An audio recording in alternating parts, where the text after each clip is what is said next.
हरे कृष्ण। तो कल हमने देखा, अभी पहले दिन हमने चर्चा किया कि रावण कैसे आतंक फैला रहा था, और कल हमने देखा, हम भगवान का जन्म बाद में चर्चा करेंगे। कल हमने देखा कि कैसे दशरथ महाराज के पास विश्वामित्र आते हैं और राम को लेके जाते हैं, राम और लक्ष्मण को, उनको सिखाने के लिए, ताड़का और सुबाहु का वध करने के लिए, और मेन प्रयोजन राम का सीता माता के साथ विवाह करने के लिए।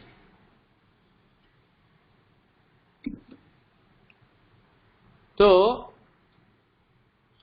राम का विवाह होता है सीता के साथ, लक्ष्मण का विवाह होता है उनकी बहन उर्मिला के साथ, और जनक महाराज के भाई जो हैं कुश,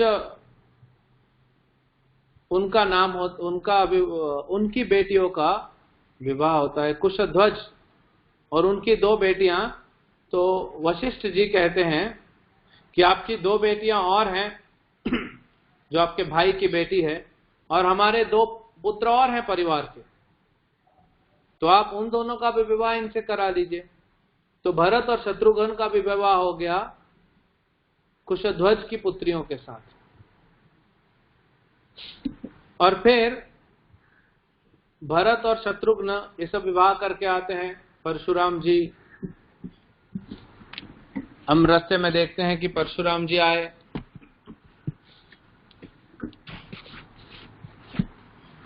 तो साफ करना चाहिए।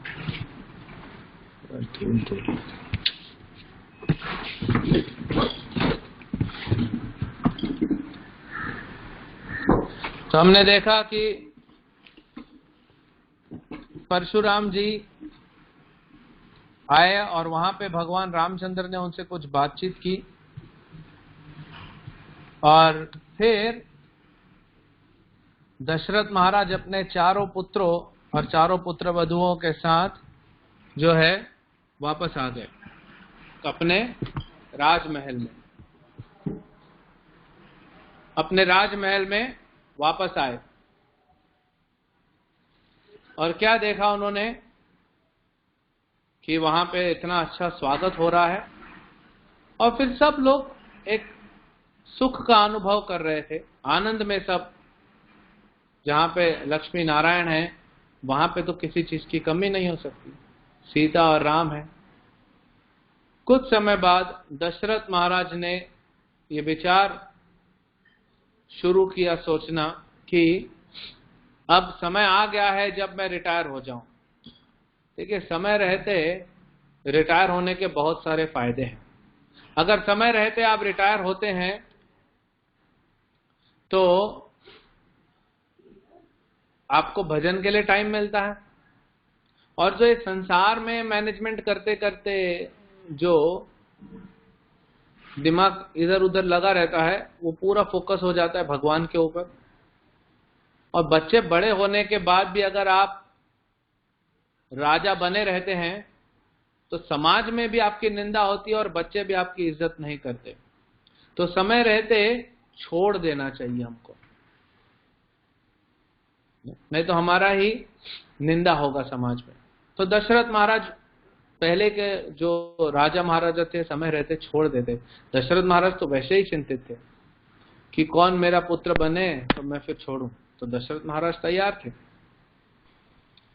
फिर महाराज दशरथ ने सोचा, विचार विमर्श किया, और उन्होंने सारे अपने राज्य के मंत्रियों से बात की और ये प्रस्ताव रखा कि मैं राम को राजा बनाना चाहता हूं। तो सब लोगों ने हाँ बोला।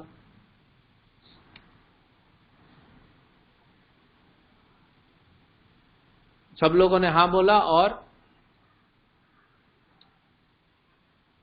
फिर राजा ने पूछा ब्राह्मणों से, वशिष्ठ जी से, कि शुभ तिथि निकालिए।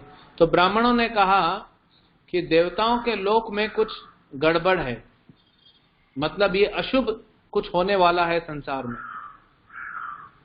जैसे अभी अशुभ चल रहा है ये वायरस को लेके, पूरे संसार में ये फैला हुआ है, तो ऐसे कुछ अशुभ होने वाला है। तो दशरथ महाराज बड़े चिंतित हो गए। उनको लगा कि अशुभ क्या हो सकता है, क्या मेरी मृत्यु होने वाली है, यह अशुभ होगा, कि राम के राजा बनने में कुछ अड़चन आ सकती है, यह अशुभ होगा।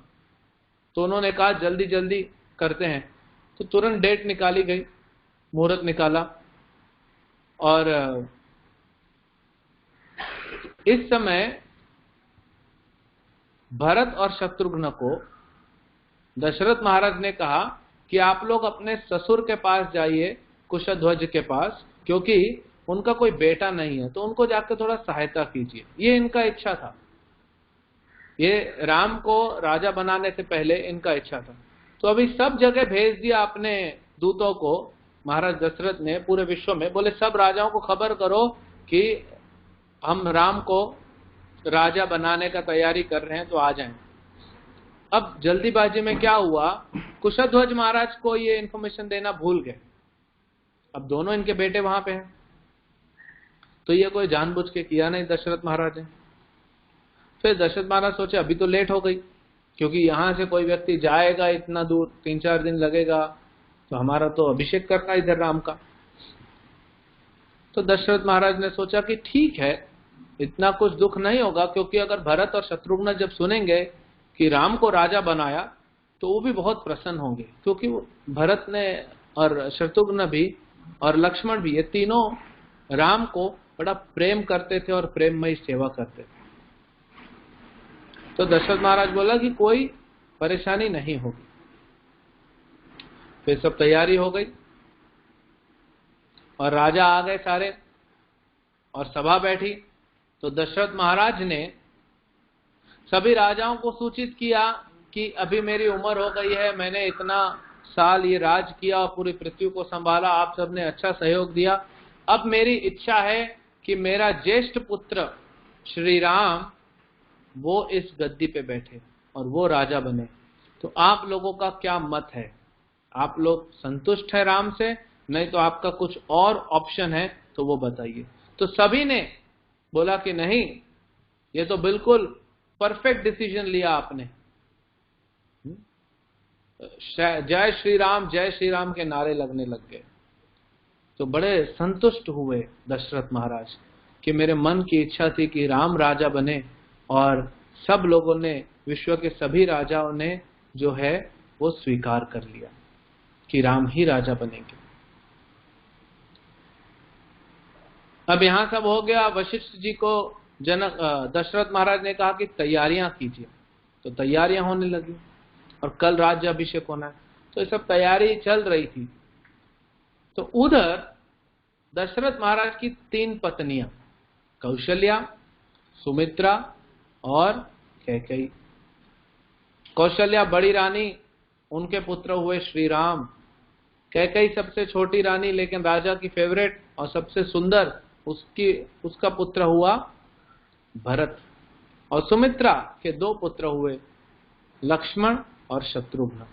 सुमित्रा बड़ी चतुर माता है, बहुत कुछ हम सीख सकते हैं सुमित्रा से। सुमित्रा ने बचपन में देखा कि ये चारों भाई जो हैं, राम अपने घर में है कौशल्या के पास, भरत कैकेयी के पास है, और लक्ष्मण और शत्रुघ्न सुमित्रा के पास है। मां के पास रहेंगे बच्चे, तो ये सब रोते थे चारों। तो ये चारों रो रहे हैं, चुप ही नहीं हो रहे।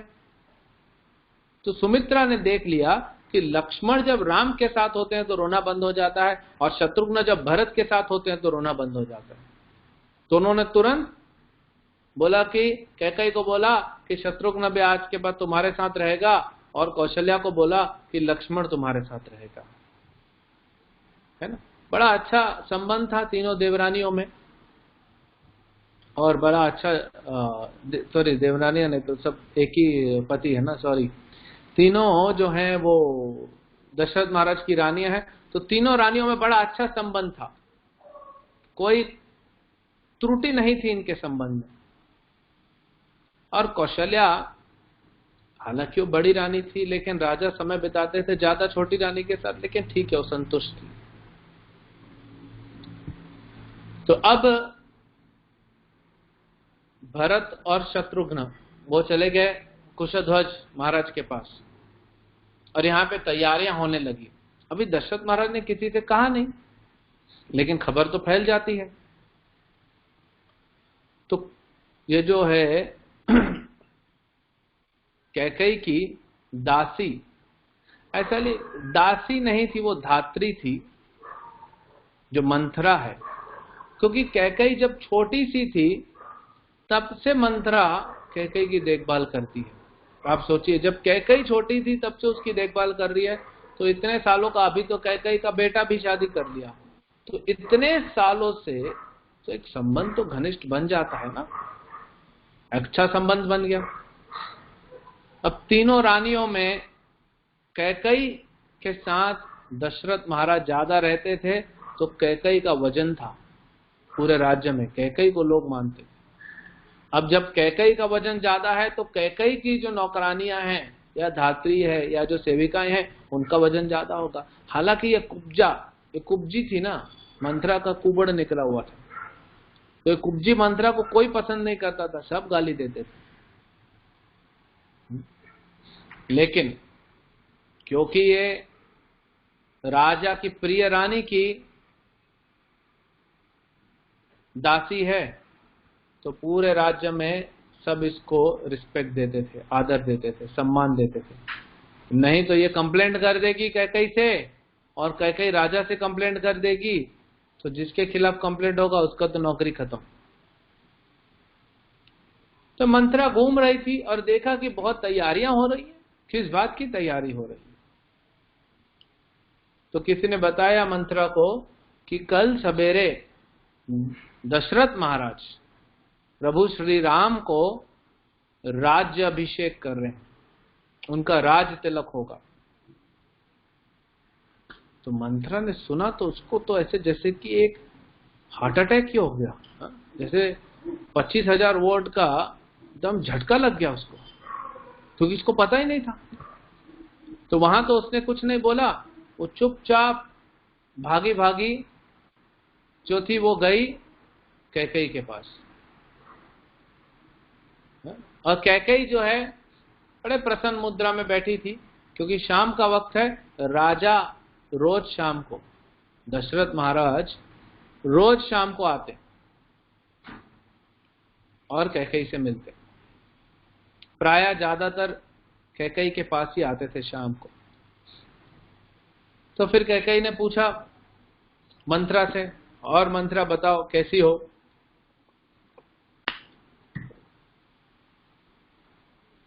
मंथरा भड़की हुई आई थी। देखिए अब मंथरा का स्वार्थ क्या है, क्यों मंथरा ऐसी कर रही है? क्योंकि जैसे होता है ना, हम देखते हैं कि दो बड़े मंत्री होते हैं राज्य में, और दोनों में से एक चीफ मिनिस्टर बनेगा, एक नहीं बनेगा। तो दोनों के जो सपोर्टर हैं वो बोलते हैं कि हमारा जो मंत्री है हम इसको सपोर्ट करते हैं, इसको सीएम बनाओ। दूसरा बोलता है नहीं, इसको सीएम बनाओ। क्यों? क्योंकि भाई जो सीएम बनेगा उसके जो इर्द गिर्द लोग हैं, जो उसके खास लोग हैं, उनका भी तो प्रमोशन हो जाता है ना। तो अभी कैकेयी रानी है, तीनों रानियों में राजा को अति प्रिय है, तो कैकेयी की दासी का भी वजन ज्यादा है। अगर अब राम राजा बन जाएंगे तो रानी बन जाएगी सीता, तो सीता की दासियां, और राजमाता बन जाएगी कौशल्या, कौशल्या की दासियां, ये दासियां आगे बढ़ जाएंगी। कैकेयी को तो वापस जाना पड़ेगा। कैकेयी को भी दासी जैसा ही जीवन जीना पड़ेगा, हर चीज के लिए पूछना पड़ेगा, क्योंकि अभी राम राजा बन गए। तो मंथरा को अपनी चिंता हो गई। तो मंथरा बोलती कैकेयी को, इधर पूरा सर्वनाश हो रहा है और तुम देखो इधर आनंद में पलंग में सोई हुई हो, तुमको कुछ खबर ही नहीं है। तो कैकेयी बोली क्या हुआ? क्योंकि मंथरा को सब जानते थे राज्य में, बहुत क्रोधित औरत थी, क्रोध करती थी और उल्टा सुल्टा बोलती रहती थी, हमेशा कुछ ना कुछ गड़बड़ उसका मुंह से निकलता था, इसीलिए सब लोग उसको गाली देते थे। लेकिन कई बोलती थी ठीक है, अभी हमारी धात्री है, बचपन से हमको पाली है। बोले ठीक है, जानती हूँ उसका गुस्से का स्वभाव है, लेकिन मेरे को प्रेम करती है। गुस्सा है लेकिन प्रेम करती है, तो कई सह लेती है। तो कई जानती है, तो कई बोली क्या हो गया, इतना क्यों परेशान दिख रही हो, कुछ किसी ने कह दिया क्या तुमको? जब शत्रुघ्न आएंगे, जब राम चले जाएंगे वनवास को, तो शत्रुघ्न आएंगे, शत्रुघ्न को पता पड़ेगा। भरत तो बात भी नहीं करते कैकई से, क्योंकि जब पता पड़ा कि कैकई के कारण राम छोड़ के गए हैं, तो भरत तो बोले मैं कैकई का मुंह भी नहीं देखूंगा। लेकिन शत्रुघ्न को पता पड़ा कि मंथरा जो है उसने कैकई का दिमाग फिराया, तो पकड़ के लाए थे, वो बूढ़ी हो गई थी मंथरा, पकड़ के लाए, पटक दिया और लात मार रहे हैं। मंथरा के कुबड़ पे लात मारी और मारने वाले थे। तो भरत को तो नहीं मारते, लेकिन फिर ऐसा गुस्सा आ गया कि हमारे राम को, तो भरत ने रोक दिया शत्रुघ्न को। भरत बोले शत्रुघ्न, अगर तुम इसको मारोगे, इस पे क्रोध प्रकट करोगे, तो हमारे भाई राम को अच्छा नहीं लगेगा, राम को ये अच्छा नहीं लगेगा, तो छोड़ दो। तो लक्ष्मण भी बहुत गाली दिए थे मंथरा को। तो एक आचार्य कहते हैं कि इससे लगता है कि लक्ष्मण जो थे वो टाइम टू टाइम 2-4 डोज देते ही थे मंथरा को। लक्ष्मण का स्वभाव थोड़ा ऐसे ही था। और बलराम के अवतार में भी आए थे, तो कृष्ण सोचते समझते थे बलराम दांत तोड़ेंगे, फिर सोचेंगे कि क्या करना है अब बताओ। बलराम जी दांत ही तोड़ देते थे। तो फिर रुक्मी का दांत तोड़ा था ना, रुक्मी को तो मार ही दिया था। तो लक्ष्मण भी ऐसे ही थे, स्वभाव थोड़ा था, लेकिन क्योंकि भगवान राम से इतना स्नेह था। देखिए, जहां प्रेम होता है, जहां स्नेह होता है, वहीं भय भी होता है, वहीं क्रोध भी होता है। उदाहरण, आपके घर परिवार से आप जिसको बड़ा प्रेम करते हैं, वो बंबई से दिल्ली जा रहा है ट्रेन में, तो आपने उनको ट्रेन में बैठा दिया, लेकिन जब तक वो सुरक्षित पहुंच नहीं जाएंगे, जहां जाना है उनको पहुंच नहीं जाएंगे, आपको एक घबराहट होती है कि कुछ हो तो नहीं जाएगा, एक्सीडेंट तो नहीं हो जाएगा ट्रेन का, कुछ प्रॉब्लम तो नहीं हो जाएगी। तो ये भाव गलत नहीं है, क्योंकि ये प्रेम का परिचय है। आप जिससे प्रेम करते हैं, जिससे स्नेह रखते हैं, उसके साथ कुछ गलत ना हो जाए, ये मन में हमेशा चलते रहता है। ये स्नेह है। अब यहां तो लक्ष्मण का स्नेह राम से है, और जिसके प्रति स्नेह होता है वहां भय भी होता है, और जहां पे स्नेह होता है वहां क्रोध भी होता है। आप उसके ऊपर भी क्रोध कर सकते हो, और उसको अगर कोई तकलीफ दे तो उसके ऊपर भी क्रोध कर सकते हो, क्योंकि स्नेह है तो ये चलता है। अब राम से प्रेम करते हैं ना लक्ष्मण। तो जब मंथरा ने कैकई को बताया, तुम्हारा तो अभी पूरा खत्म, तुम्हारे दिन लद गए, तुम्हारे रानी बने बहुत हो गया, बहुत तुमने मजा ले लिया, अब तुम दासी बनने का समय आ गया। बोले हुआ क्या ये तो बताओ। तो मंथरा भी बहुत बढ़ा चढ़ा के बोल रही थी, बहुत बढ़ा चढ़ा के बोली। तो मंथरा ने कहा कि कल सवेरे तुम्हारे पति दशरथ महाराज अपने बड़े पुत्र, ये नहीं बोले अपने बड़े पुत्र, वो बोले कि कौशल्या के पुत्र, क्योंकि सौतन है ना, तो वहीं भड़काएगी उसको। बोले कौशल्या के पुत्र राम को कल दशरथ महाराज राजा बनाने वाले हैं। तो कैकई तो बड़े प्रसन्न हो गई, बोले वाह मंत्रा, क्या तुम खबर लाई हो, और अपने गले में से इतना कीमती, इतना महंगा हार निकाल के उसको दे दिया। मंत्रा का तो ये नहीं था ना, मंत्रा को हार नहीं चाहिए, हार उठा के फेंक दिया मंत्रा ने। उसको हार नहीं चाहिए था, उसको जीत चाहिए। उसको हार नहीं चाहिए, उसको जीत चाहिए। अब कैकई उसको हार दे रही है। तो फिर देखिए, कैकेयी का बड़ा स्नेह था राम से, भरत से ज्यादा राम से प्रेम करती थी। और राम भी, अभी जैसे कौशल्या के पुत्र राम है, तो कौशल्या को क्या कहना चाहिए? मां। और सुमित्रा को मझली मां या छोटी मां, और कैकेयी को छोटी मां।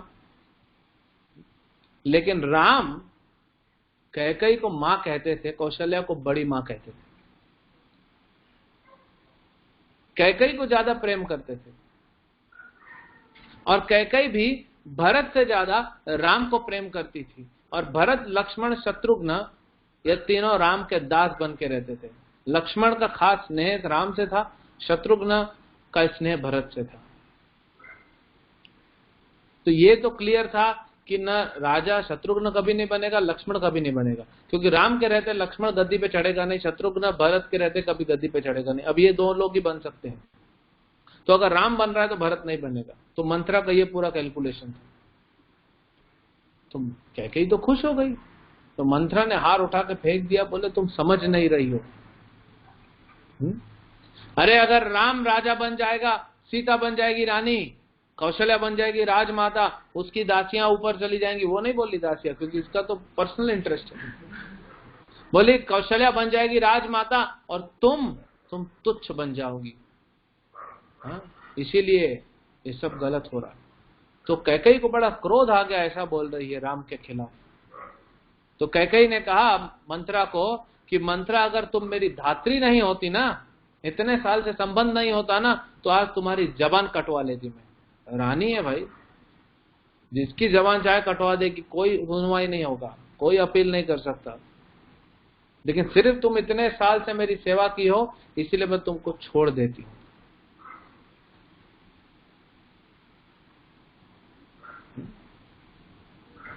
तो मंत्रा भी इतना आसानी से हारने नहीं वाली थी। अच्छा, एक चीज बताना भूल गए कि जब दशरथ महाराज ने सुना कि अपशगुन होने वाला है, तो तुरंत तो करो, लेकिन क्या अपशगुन था? उनको डर था उनके मन में, अपशगुन होने वाला है। मान लीजिए आपके घर में आप बड़े बेटे का विवाह कर रहे हैं, और विवाह के दिन ही पता पड़े आपको कोई ज्योतिष आके बोल रहा है आज कुछ अपशगुन होने वाला है, तो आपका तो पूरा चिंता वहीं रहेगा। तो उस रात को कैकेयी के पास जाने से पहले, अभी कैकेयी और मंत्रा का हम बात सुनेंगे, फिर दशरथ आएंगे, और दशरथ और कैकेयी का हो सकता है आज सुने या न सुने, क्योंकि ये हम डिटेल में लेना चाहते हैं। बहुत सीखने को मिलेगा इसमें से। संग का प्रभाव क्या होता है ये हम सीखेंगे। कैकेयी के संग में, मंत्रा के संग में आके कैकेयी दूषित हो गई, और दूषित मन वाली कैकेयी ने राम को अयोध्या से अलग कर दिया। परिवार का एक व्यक्ति दूषित हो जाता है तो वो भगवान को पूरे परिवार से दूर कर देता है। ये हम चर्चा करेंगे। तो इधर दशरथ महाराज कैकेयी के पास जाने से पहले राम को बुलवाए अकेले में, और दशरथ और राम का मीटिंग हो रहा है। तो राम ने कहा कि आपने मुझे बुलाया, कुछ सेवा मेरे लिए पिताजी? तो दशरथ ने कहा देखो राम, आज हमारी चर्चा हुई और हमने नाम लिया है तुम्हारा कि तुम बनोगे कल राजा। तो राम ने बोला जैसी आपकी आज्ञा। कैकेयी को बोलते हैं, जब कैकेयी इतना बुरा भला बोलती है राम को भेज दो, कैकेयी को बोलते हैं दशरथ महाराज कि अगर मैं राम को जाने बोलूंगा, वो इतना सदाकारी, इतना सदाचारी पुत्र है, मेरी आज्ञा को पालन करेगा, वो बिना उफ किए निकल जाएगा यहां से। तो जब राजा बनने के लिए बोल रहे हैं, देखिए एक शिष्य कैसा होना चाहिए, एक पुत्र कैसा होना चाहिए, कि बोल दिया तो बस बोल दिया। लेकिन गुरु या पिता भी दशरथ जैसा भक्त होना चाहिए ना। दशरथ महाराज महान भक्त थे। जब पिता ऐसा है, वो बोलेगा तो पुत्र भी उसको पालन करेगा। अब पिता ही नहीं बोलता है, भक्ति नहीं करता है, गीता भागवत नहीं पढ़ता है, तो पुत्र क्या पालन करेगा? तो समाज किस गलत दिशा में जा रहा है। तो दशरथ महाराज ने कहा, राम कल तुम्हारा राज्य अभिषेक है। तो राम ने कहा, जो आज्ञा, जैसा आप ठीक समझे। कोई चेहरे पे कोई खुशी नहीं थी राम के। राजा बनने की खबर, वो पृथ्वी के राजा बन रहे हैं, महाराज बनने वाले हैं पूरे पृथ्वी के, कोई खुशी नहीं थी। अरे वो तो वैकुंठ के राजा, उनको क्या फर्क पड़ता है, ये तुच्छ संचार उनके लिए क्या है। वो तो अनंत कोटि वैकुंठ के पति हैं, वो क्या मिलेगा इनको। अंबानी को आप मिलते हो और बोलते हो कि मुकेश भाई ये 1 रुपया कल सवेरे मैं आपको देने वाला हूं, ये 1 रुपया आपका हुआ। ठीक है, आपसे स्नेह है करके वो रख लेगा, नहीं तो 1 रुपये में, ओ मेरे को 1 रुपया कल मिलने वाला है, रात भर नींद ही नहीं आया, इतना आनंद है मेरे को, कल 1 रुपया मिलने वाला है। वो 3 लाख करोड़ का मालिक 1 रुपया लेके क्या करेगा आपका। तो भगवान का तो अनंत संपत्ति है। लेकिन ये तो हो गए भगवान। भगवान यहाँ क्या सिखा रहे हैं कि जीवन में, गीता में क्या सिखाया भगवान ने, दुखेशु अनुद्विग्ना मना सुखेशु विगता स्प्रिय, कि दुख में दुखी नहीं होना चाहिए, सुख में सुखी नहीं होना चाहिए, क्योंकि ये संसार में दुख सुख तो चलते ही रहता है। आप क्यों सुखी दुखी हो रहे हो। संसार में परिस्थिति बदल रही है, आपकी मनस्थिति तो शांत रखो। तो पृथ्वी के राजा बनने की खुशी खबर सुन के भी राम को कोई खासी खुशी नहीं हुई, कोई खुश नहीं हुई, बस एज इट इज, ठीक है ये मेरा ड्यूटी है, ये मेरा धर्म है, मेरे पिताजी बोल रहे हैं तो मैं धर्म करूंगा, बस इतना ही। और जब दशरथ महाराज, दशरथ तो बोल नहीं पाएंगे, दशरथ का तो प्राण निकल जाएगा, हाँ, वो बोलने से, सिर्फ वो सुनने मात्र से दशरथ महाराज का प्राण निकल गया। तो कैसे बोल पाएंगे कि राम तुम जो है वो छोड़ के चले जाओ। तो कैकेयी ने कहा कि राम तुम्हारे पिता ने मुझे 2 वरदान दिए, सब मांगा, तो भी कोई दुख नहीं था, कोई दुख नहीं था राम को। अभी तो 4 घंटे पहले पिताजी ने बोला तुमको राजा बनाएंगे, तो सुख नहीं हुआ कुछ, और अभी जब छोड़ने की बात है दुख क्यों होगा। भगवान बोले मैं खुद सिखा रहा हूं, दुखेशु अनुद्विग्ना मना सुखेशु विगत स्प्रिय, दुख में दुखी मत होइए, सुख में सुखी मत होइए, क्योंकि संसार की परिस्थिति चेंज होते रहती है। इस संसार में हमेशा परिवर्तन होते रहता है। इस परिवर्तनशील संसार में आप अपना क्यों मन खराब कर रहे हैं। हमको मन खराब करके क्या मिलने वाला है। राम एकदम धीर गंभीर शांत, और राम को बोले दशरथ महाराज तुम सो जाओ, तैयारी करो, अभी घर जाओ और तुम सीता के साथ भगवान नारायण की पूजा करो अभी रात को, और फिर सो जाओ, कल सवेरे हम तुम्हारा राज्य अभिषेक करेंगे, जो आज्ञा पिताजी। चले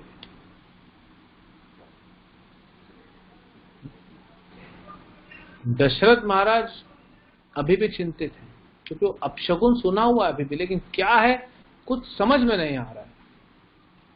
अब चालू होगा अपशगुन, क्योंकि जैसे ही राम ने स्वीकार कर लिया, पिताजी ने बोला राम को कि राम तुम कल से राजा बनोगे, तो राम ने बोला ठीक है। तो देवताओं के लोक में हलचल मच गई, सारे देवता सोचने लगे ये क्या हो गया। क्यों? बोले अगर प्रभु राम राजा बन जाएंगे अयोध्या के, तो अपने राज्य में रहेंगे, फिर वो रावण को कौन मारेगा, जिसके लिए बुलाया गया है उनको। हमने उनको रिक्वेस्ट किया आके मारिए, आए हैं तो भाई रावण को तो मारो, ये तो राजा बैठ जाएंगे, राज्य में मैनेजमेंट फंस जाएंगे।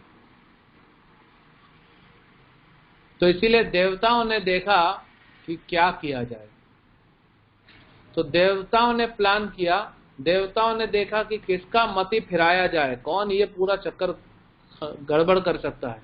तो देखे कि मंथरा और कैकेयी, तो देवताओं ने मंथरा की बुद्धि फिराई, और मंथरा और देवताओं ने मिलकर कैकेयी की बुद्धि फिरा दी। नहीं तो वो कैकेयी जो राम से इतना प्रेम करती थी, वो कैसे इतना कठोर हो जाएगी।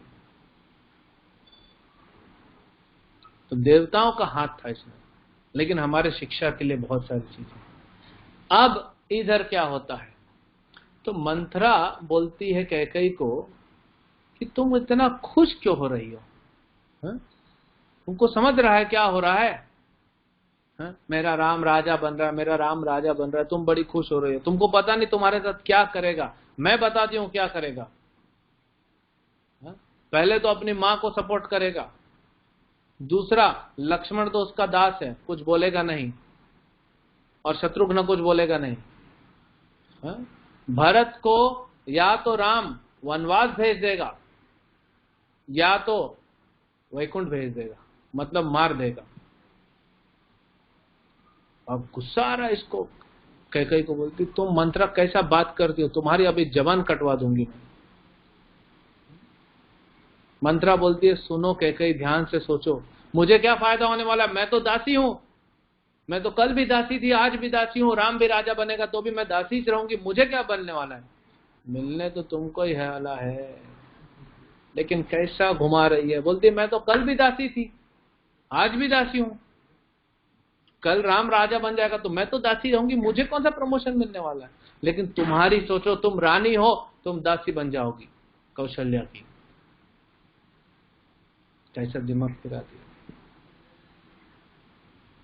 बोले राम जो है वो राजा बनेगा तो फिर कैकेयी बोलती है अरे राम मुझे कितना प्रेम करता है जानती हो मंत्रा? देखी नहीं हो, हमेशा मेरे पास ही रहता है, वो मुझे प्रेम करता है। और भरत को तो अपना जान से ज्यादा प्रेम करता है, अपने प्राण से ज्यादा प्रेम करता है, और भरत अपने प्राण से ज्यादा प्रेम करता है। तो मंत्रा कहती है भरत तो सीधा है, राम प्रेम करता है, सब दिखावा है। अब तुम सोचो कि राम राजा बनेगा, कौशल्या का पुत्र, फिर राम का पुत्र और आगे राजा बनेगा, फिर उसका पुत्र राजा बनेगा, और तुम्हारा पुत्र दास बना, उसका पुत्र भी दास बनेगा, तुम्हारा तो पूरा वंश सिर्फ दासों का ही हो जाएगा। सोचो। लेकिन अभी भी कैकेयी नहीं नहीं नहीं नहीं, ये सब ऐसा नहीं होगा। अब मंत्र सोच रही क्या करूं क्या करूं, अलग अलग स्कीम निकाल रही है कि कैसे इसका दिमाग फिराऊं। फिर मंत्रा बोलती है अच्छा बताओ कैकेयी, तुमसे तो दशरथ महाराज रोज मिलते हैं, तुम्हारे साथ ही रहते हैं, बाकी रानियों के पास तो जाते भी नहीं है। बोले हाँ। अब राम को राजा बनाना है, तुमको पूछा? अच्छा नहीं पूछा, बताया तुमको? क्यों नहीं बताया? नहीं बताया मतलब कुछ तो मन में चोर है। हमने बात किया इंटेंट और बिहेवियर।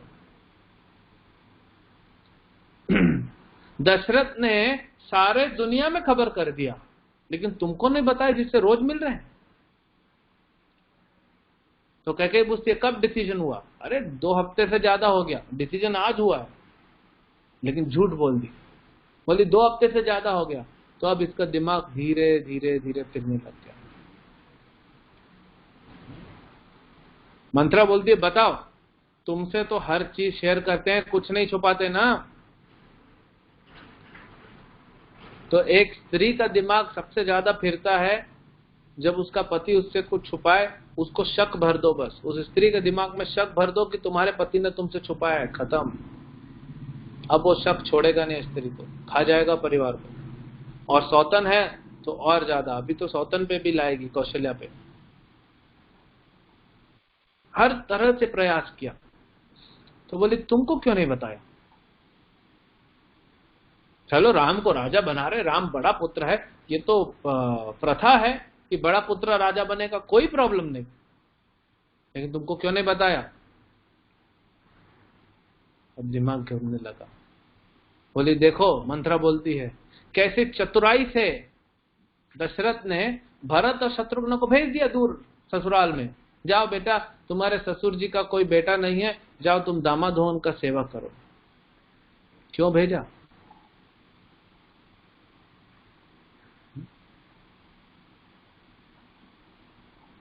क्यों भेजा? अब ये दिमाग खुलने लग गया मंत्रा का, ये कैकई का दिमाग परेशान होने लग गया। अब देवताओं ने कैकई का दिमाग फिराना चालू किया। बोले देखो, कैकई बोलती, मंत्रा बोलती है कैकई को कि कैकई, राजा हमेशा क्या कहते हैं कि तुमसे ज्यादा प्रेम करते हैं। अगर तुमसे प्रेम करते हैं सच में, ये बात सच है कि तुमसे सिर्फ ये मीठी मीठी बात कर लिए, ये सिर्फ मीठी मीठी तुमको बात करके तुमको लड्डू खिला के निकल गए, लेकिन असली किसको दिया संपत्ति, राज्य किसको दिया? कौशल्या के पुत्र को, तुम्हारे पुत्र को क्यों नहीं? जब तुम प्रिय हो तो तुम्हारे पुत्र को देना चाहिए था ना, क्यों नहीं दिया? तो अब सौतन का बात आ गया। अभी पति पे डाउट कराई, अब सौतन का बात आ गया, तो अब कैकई के चेहरे पे क्रोध प्रकट होने लगा, दिमाग उसका हिलने लगा। तो मंत्रा ने देखा कि परिवर्तन हो रहा है इसके हाव भाव में। अरे राजा कहता है कि कौशल्या और सुमित्रा से ज्यादा मैं प्रेम करता हूं तुमसे, कैकई तुम्हारे साथ ही रहूंगा, तुम ही मुझे प्राण से प्रिय हो। लेकिन फिर तो तुमको प्राण से प्रिय है भरत, उसको क्यों नहीं राजा बनाया? क्यों राम को राजा बना रहे हैं? दिमाग घूमने लगा। अरे तुमसे छुपाया, तुम्हारी सौतन के बेटे को राजा बना रहे हैं और तुम तो दासी बनो, क्योंकि याद रखो कैकई, राजा तुमको प्रेम करता है, इसीलिए कौशल्या वैसे ही तुमसे नाराज है। अब राम राजा बन जाएगा तो कौशल्या राजमाता बनेगी, तो तुमसे बदला लेगी, तुम्हारी तो हालत खराब होने वाली है, तुम तो निकल लो मायके यहां से।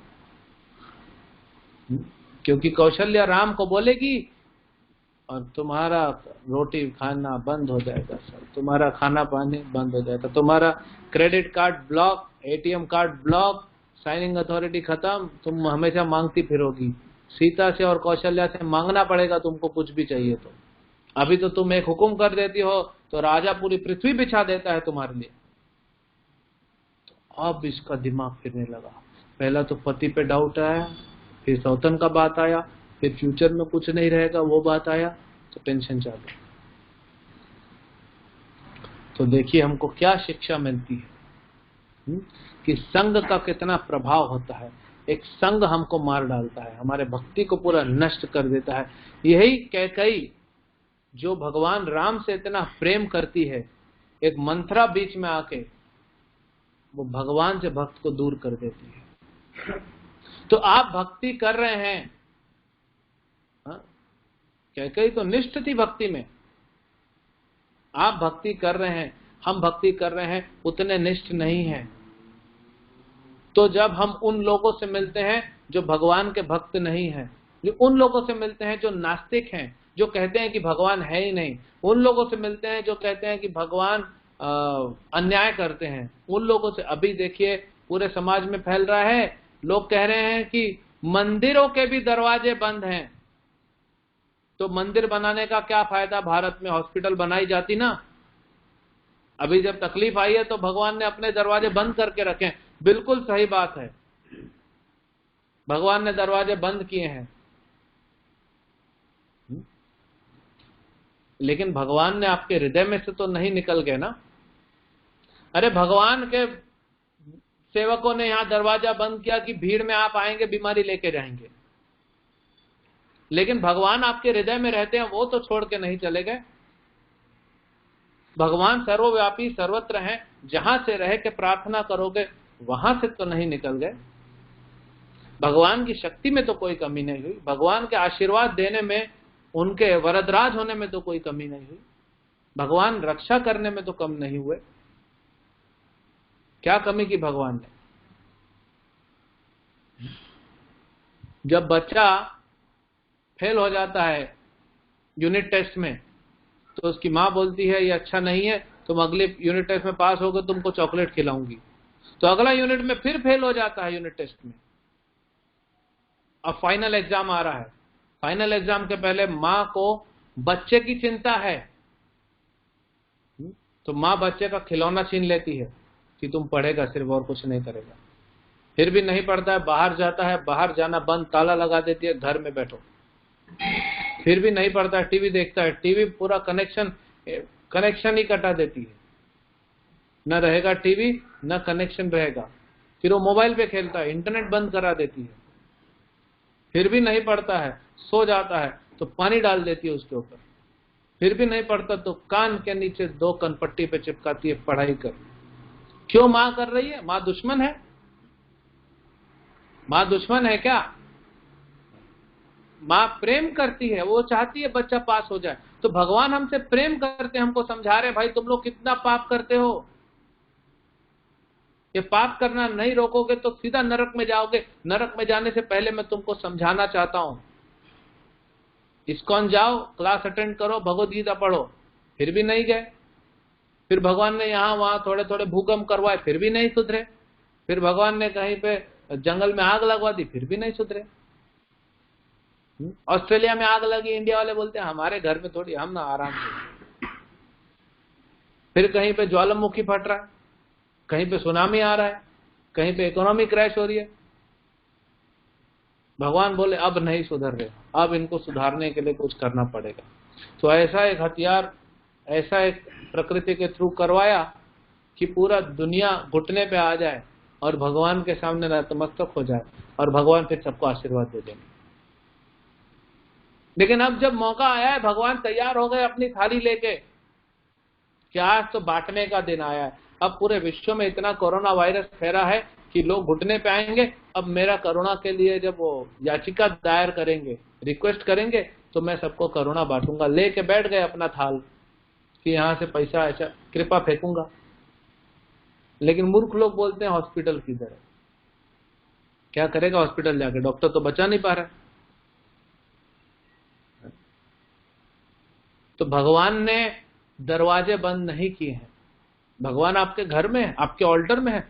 आप ऑनलाइन दर्शन लीजिए, भगवान को प्रार्थना कीजिए, भगवान प्रार्थना सुन रहे हैं। भगवान के लिए कोई चैनल है नहीं है मतलब नहीं रखता। जब प्रहलाद महाराज को हिरण्यकशिपु तंग कर रहा था तो कौन सा मंदिर में गए थे प्रहलाद महाराज? हिरण्यकशिपु के राज में किधर मंदिर, न फोटो भी नहीं था। प्रहलाद महाराज अपनी फोन पे छुपा के रास बिहारी का फोटो रखते थे, हिरण्यकशिपु ने फोन भी छीन लिया था। फिर चुप चुप के जाके अपने दोस्त के लैपटॉप से लॉगिन करते थे, iskonmumbai.com और रास बिहारी का दर्शन लेते थे। तो जब षंड अमर को पता पड़ा तो वो उसका लैपटॉप भी छीन लिया। तो प्रहलाद ने बोला ठीक है, आपने मेरा स्मार्टफोन छीना, लैपटॉप छीना, इंटरनेट छीना, लेकिन प्रभु तो मेरे हृदय में है, प्रभु तो सर्वव्यापी है ना। एक भक्त को एक भगवान से कोई अलग नहीं कर सकता, सिर्फ मंत्रा कर सकती है। तो प्रहलाद ने बोला भगवान सर्वव्यापी है। हिरण्यकशिपु बोले इस पिलर में भी है, इस खंबे में है। हिरण्यकशिपु खंबा तोड़ दिया और भगवान निकल आए। हिरण्यकशिपु ने पहले अपना खंबा तोड़ा, फिर भगवान ने उसका शरीर तोड़ा। दोनों ही नुकसान हिरण्यकशिपु के हो गए। तो भगवान को भक्त से कोई दूर नहीं कर सकता, भक्त को भगवान से कोई दूर नहीं कर सकता, सिर्फ मंत्रा कर सकती है। ये मंत्रा ये नास्तिकवादी लोग हैं, ये नास्तिक लोग हैं। अब ये चाहे आपके परिवार हो, चाहे आपका संबंधी हो, रिश्तेदार हो, मित्र हो, आपके ऑफिस में हो, आपके स्कूल में हो, कॉलेज में हो, चाहे ये टीवी हो, चाहे मूवीज हो, कोई भी हो, कोई भी नास्तिकवादी का जो भगवान को नहीं मानता है, उसका संग अगर आप लेंगे तो आपके जीवन में सिर्फ वो जहर ही घोलेगा, गारंटीड। नहीं, ये तो माँ है ना। कहीं तो भगवान की माँ है, इसका मन कैसे परिवर्तित हो गया ऐसे कि भगवान की दुश्मन बन गई। इस संग इतना बर्बाद कर देता हमको, जैसा संग वैसा रंग। तो अभी हमने इतने करोड़ों अरबों जन्मों से अलग अलग नास्तिक चीजों का संग लेके, नास्तिकवादियों का संग लेके ऑलरेडी अपना मन खराब कर दिया। अब मौका मिल रहा है, कथा सुन रहे हैं राम का, गीता भागवत पढ़ रहे हैं, रामायण पढ़ रहे हैं, हरे कृष्ण महामंत्र जप कर रहे हैं, इस्कॉन से जुड़े हैं, अब तो धुलाई करने का समय आ गया है। आप फिर नास्तिकवादियों से मिलकर फिर अपना कचरा कर रहे हैं। कोई पूछेगा प्रभु लेकिन प्रचार करने जब जाते हैं तब तो मिलना पड़ता है। तो आप प्रचार करो और उनको बांटो, उनसे कुछ लो मत। ऐसा नहीं है कि हम मान लीजिए हमारे पास खिचड़ी प्रसाद है तो एक बकेट लेके खिचड़ी हम लोग बांटने जा रहे हैं, तो हमारे मंदिर के पास जेवीपीडी सर्कल है, वहां पे बहुत सारे भिखारी बैठे रहते, उन सबको खिचड़ी बांट रहे हैं।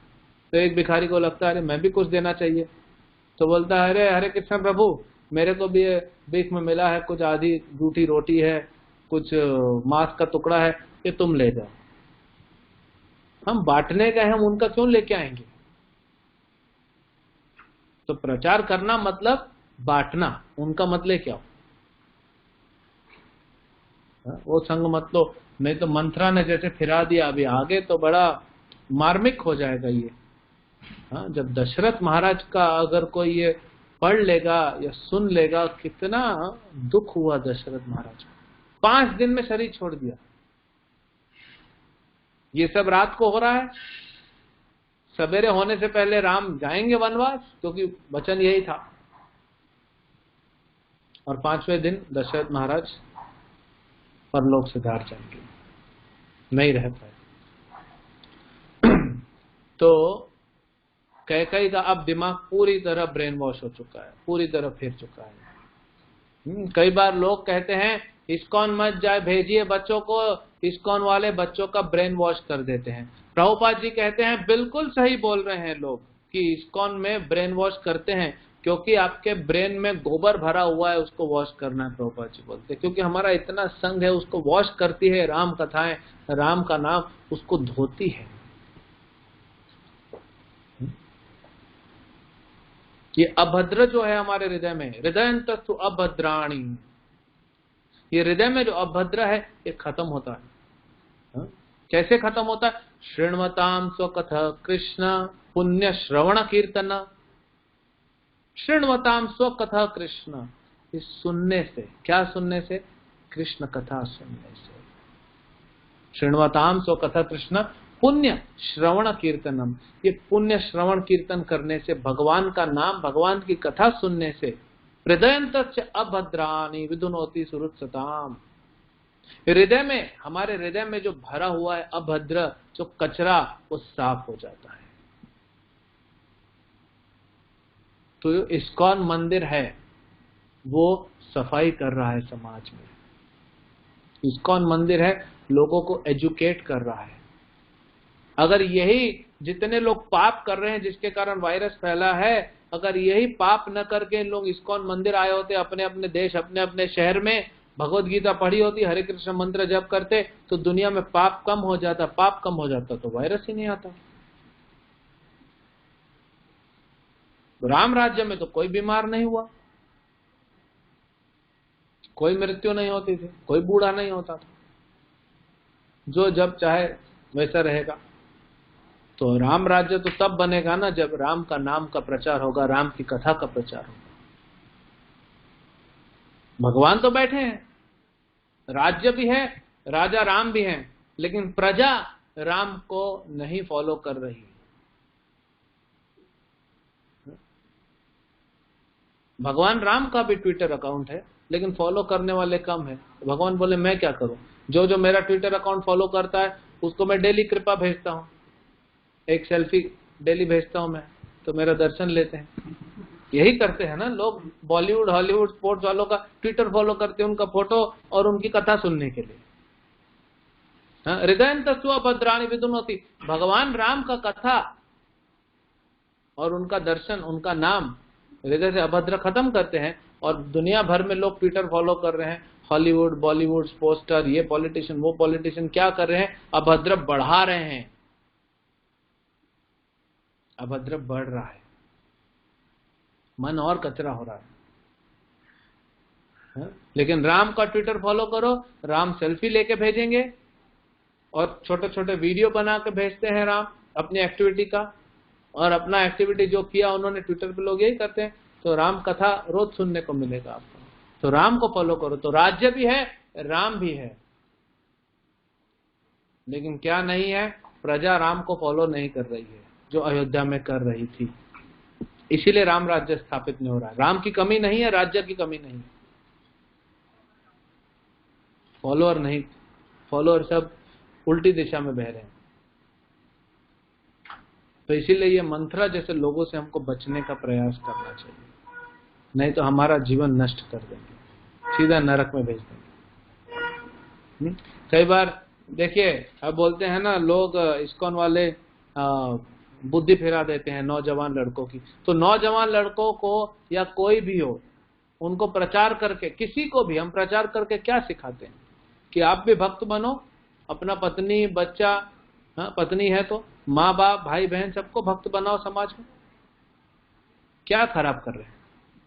और नहीं तो क्या कर रहे हैं, एक लड़का है वो इंजीनियरिंग पढ़ के अमेरिका में जॉब मिल गई, बोला देखिए मैं माँ बाप की सेवा कर रहा हूँ। क्या सेवा कर रहा है? माँ बाप इंडिया में अकेले सड़ रहे हैं, तो बोला नहीं मैं पैसा दिया हूँ, माँ बाप को अभी बड़ा टीवी लगा के दिया हूँ, 100 इंच का बहुत बड़ा टीवी लगा के दिया, माँ बाप बैठ के उसमें मूवीज देख रहे हैं।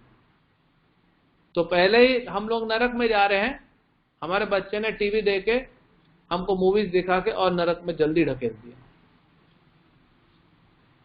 और वहीं दूसरी तरफ वो बच्चा है जो इस्कॉन से जुड़ता है, जो भक्त बनता है, वो अपने माँ बाप को क्या देता है?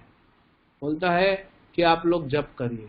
अच्छा, आपको मूवीज देखनी है, आप रामायण देखिए, आप महाभारत देखिए, कथाओं को सुनिए, पढ़िए और जप कीजिए, भगवान को भोग लगा के खाइए। ये लड़का सिखाता है,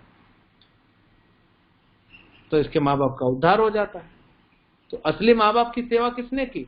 वो भक्त है, वही सेवा कर सकता है, जो अभक्त है वो कभी नहीं करेगा। कैकेयी ने क्या सेवा कर लिया अपने माँ बाप का, राम को घर से भगा के,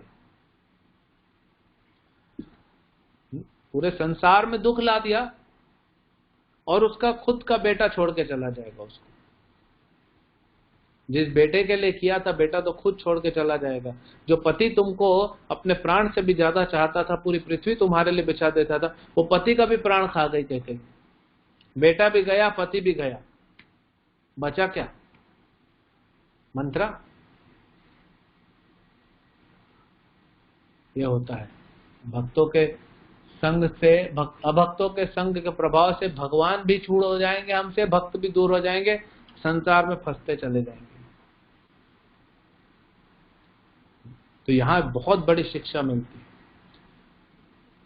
तो कैकेयी ने कहा, मैं अब तो क्रोध पूरा हो गया था कैकेयी का, अब पूरी क्रोधित हो गई थी, मेरी सौतन को देंगे, अब मेरे से धोखा करेंगे, मेरे से झूठ बोलेंगे, अभी दिखाती है इसको।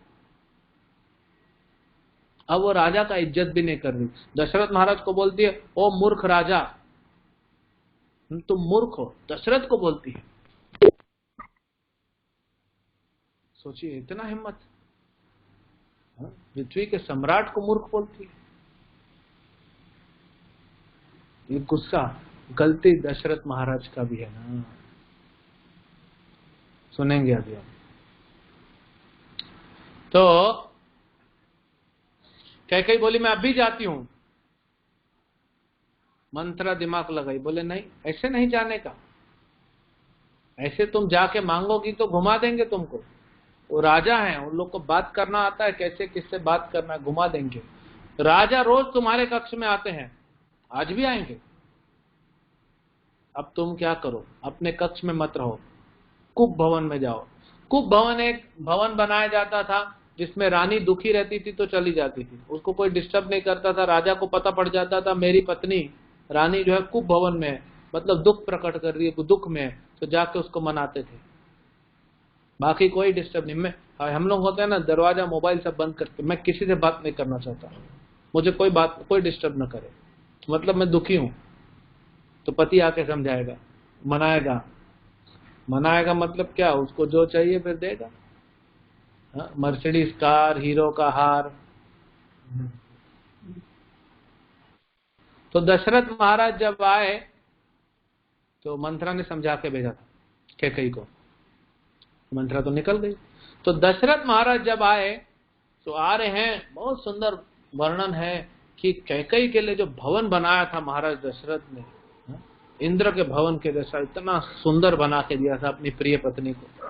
वो पत्नी क्या कर रही थी, उसी पति को मार डालेगी। तो जब अंदर आए और कैकेयी के बेडरूम में पहुंचे तो देखे कैकेयी नहीं है, तो पूछे दासी से किधर है महारानी। तो बोले वो तो कुप भवन में है। क्यों, क्या दुख हो गया? तो गए तो देखे कि फर्श पे लेटी हुई थी, अभी महारानी है पृथ्वी की, फर्श पे लेटी हुई है, कपड़े पुराने पहने हुए। वो रहता है कुप भवन में, मतलब कपड़े पुराने पहनेगी, श्रृंगार नहीं करेगी, बाल पूरे खुले बिखरे पड़े होंगे, हा?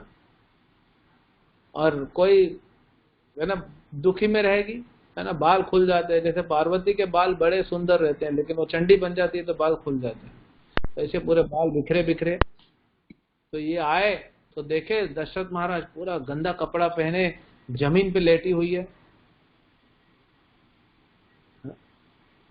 और राजा रानी लोग माला पहनते थे, माला पूरा नष्ट हो गया है, श्रृंगार पूरा फेंका हुआ है, बाल बिखरे हुए हैं, कंघी नहीं किया।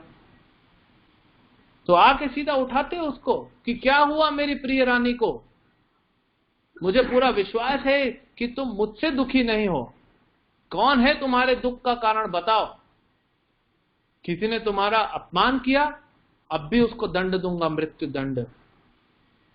जिसने भी तुम्हारे साथ गलत किया, अब भी उसको दंड मिलेगा। अब कैकेयी तो कुछ बोल नहीं रही, बोलेगी नहीं। दशरथ महाराज बिल्कुल बहुत परेशान हो गए। आसक्त जो होता है ना, जो स्त्री में आसक्त हो जाता है ना, वो पुरुष का हालत क्या होता है, वो दशरथ महाराज ने दिखाया और राम ने भी दिखाया। जब सीता का अपहरण हो गया तो राम एकदम पागलों की तरह घूम रहे हैं, एकदम दीवाने हो गए हैं, जंगल में घूम रहे हैं, लताओं से पताओं से, पेड़ पत्थर सबसे पूछ रहे कहाँ है सीता, कहाँ है सीता, मेरी सीता को देखा क्या। तो भगवान क्यों कर रहे हैं ऐसा? वो सिखा रहे हैं भगवान कि जो पत्नी में आसक्त होता है, जो स्त्री में आसक्त पुरुष होता है, ये उसकी गति होती है। इसीलिए वैदिक कल्चर क्या है, पुरुष गुरु में आसक्त होता है, पत्नी जो होती है वो पति में आसक्त होती है, बच्चे माँ में आसक्त होते हैं, और सब गुरु भगवान में आसक्त है, और सब भगवत धाम निकल जाते हैं।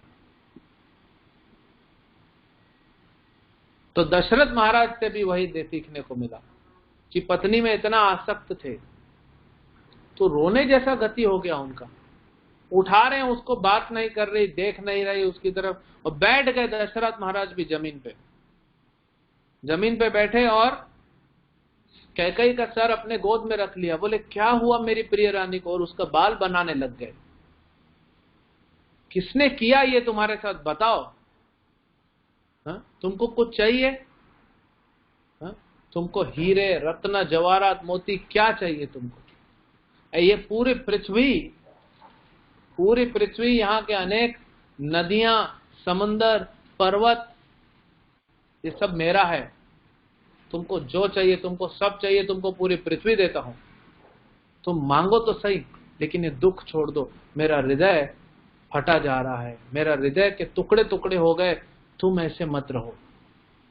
ये एक आसक्त पुरुष कैसे बात करता है स्त्री से, वो दिखाया है दशरथ महाराज। इसीलिए लक्ष्मण बोलते हैं, लक्ष्मण क्रोध में बाद में बोलेंगे, लक्ष्मण तो इतना क्रोध में आ जाते हैं, बोलते हैं जो बूढ़ा है ना राजा, ये आसक्त हो गया है, कामुक हो गया है अपने पत्नी के चक्कर में, नहीं जाओगे आप वनवास में, आप ही राजा बनोगे आज। इसको तो अभी मैं मार डालूंगा, इसका सर काट डालूंगा, और अगर भरत बीच में आएगा तो भरत का भी सर काट डालूंगा। राजा तो आप ही बनोगे, और आज ही बनोगे। ये लक्ष्मण का प्रेम है ना राम के प्रति। तो हमने कहा ना, अगर प्रेम है तो क्रोध आएगा। अगर भगवान का कोई अपमान करेगा और आप अगर भगवान के भक्त हैं, तो फिर जो करना पड़े करेंगे, लेकिन छोड़ेंगे नहीं। कुछ नहीं कर सकते तो क्रोध तो प्रकट करेंगे, नहीं तो फिर भगवान से कोई प्रेम नहीं है हमारा। कोई वैष्णव का तिरस्कार कर रहा है, कोई वैष्णव का निंदा कर रहा है, कोई भक्तों को अपराध कर रहा है, और आप चुपचाप देख रहे हैं, इसीलिए पूरा अपराध आपके ऊपर आता है। तो राम को ऐसा गति होते हुए कैसे देख सकेंगे लक्ष्मण? तो दशरथ महाराज बहुत दुखी हो गए। तो कैकेयी बोलती है, अब कैकेयी ने देखा कि दशरथ महाराज पूरे इमोशनल हो गए हैं और मेरे कंट्रोल में आ गए हैं, मेरे इमोशंस के, पत्नी के भाव के चंगुल में फंस गए हैं, अब मौका है। तो फिर भी बोलती नहीं है, बोलती है कि महाराज, बोलती है महाराज आप मुझे वचन दीजिए कि जो मांगूंगी वो दोगे। अब राजा को लगा क्या मांग लेगी, रुपया पैसा लटा कपड़ा यही तो चाहिए ना स्त्री को, बोले क्या मांग लेगी, दे देंगे, कमी है क्या, राजा है वो।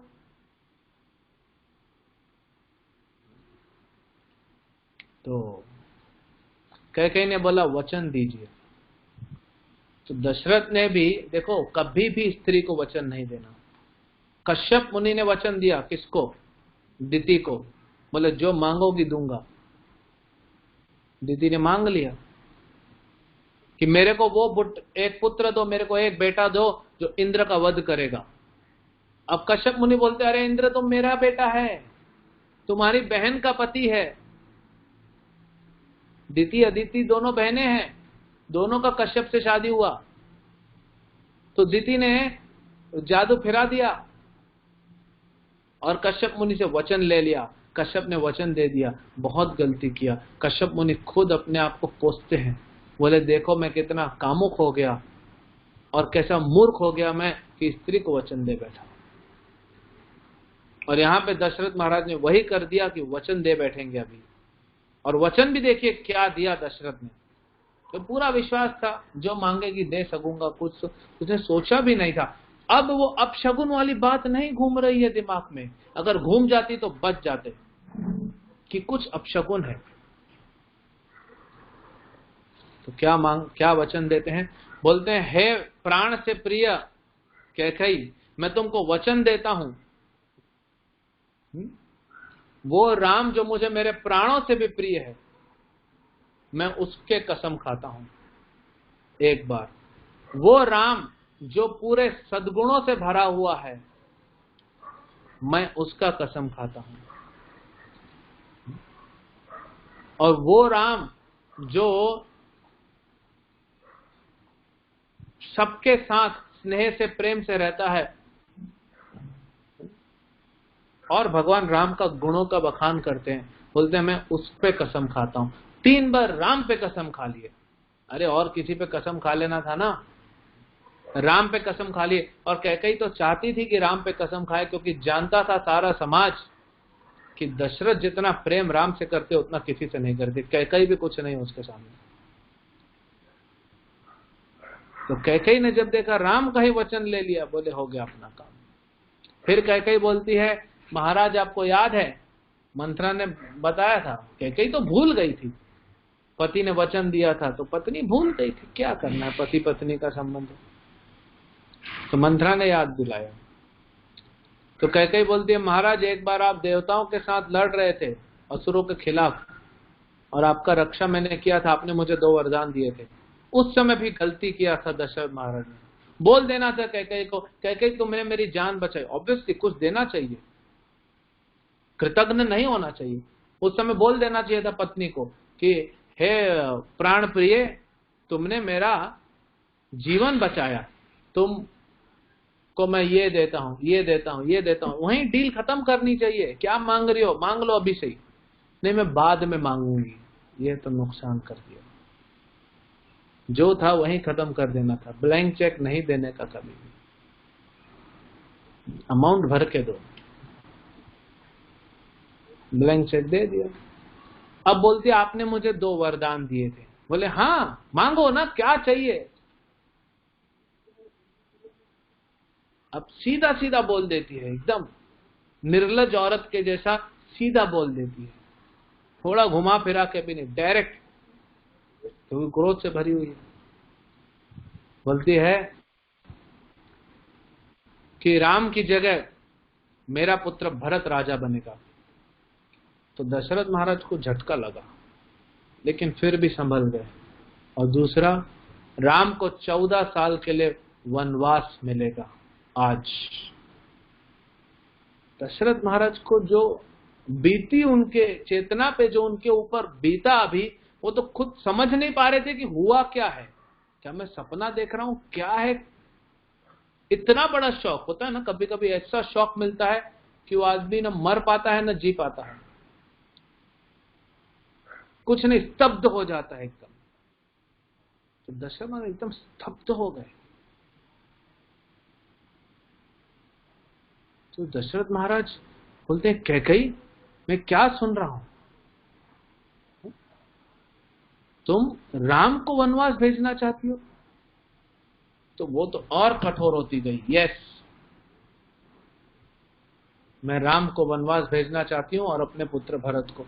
अब तो दशरथ महाराज की जो गति हुई, ऐसा मूर्छित हुए, पूरा एकदम जैसे किसी को इलेक्ट्रिक का झटका लगा, ऐसे दूर पूरे फेंक गए और मूर्छित हो गए।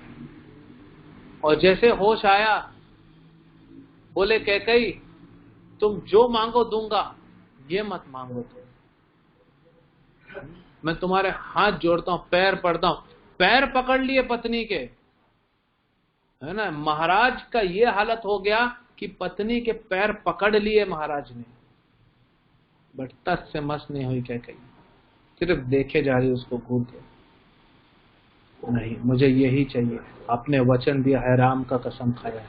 फिर मूर्छित हो गए, फिर जागृत हुए, फिर मूर्छित, 3-4 बार तो ऐसे ही मूर्छित हो गए। फिर जागृत हुए तो रोने लग गए। बोले तुम जो मांगो मैं दूं।